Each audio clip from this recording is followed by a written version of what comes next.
sans parler des risques de fracture, vous pouvez faire un malaise dans l'eau. Et ça peut entraîner une noyade. Et l'année dernière, j'ai effectué aussi une intervention pour une personne qui avait sauté de la corniche et qui s'est noyée, qui est décédée en réanimation à l'hôpital de la Timone.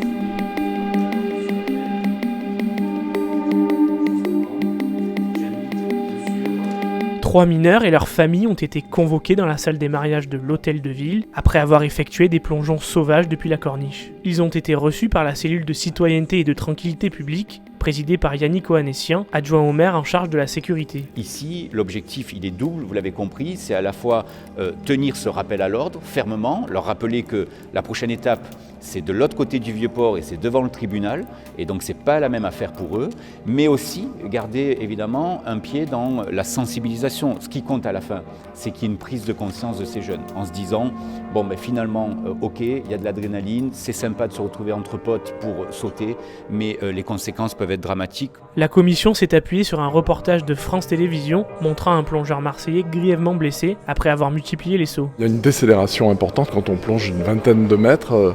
On arrive à 70 km/h à la surface de l'eau et ça entraîne des lésions au niveau des organes. Ça peut entraîner surtout des fractures du rachis. J'en ai vu à plusieurs reprises, notamment un jeune qui était après paraplégique. Un rappel à l'ordre visiblement entendu, les jeunes convoqués ont semblé prendre conscience des risques. Non, on va pas retourner.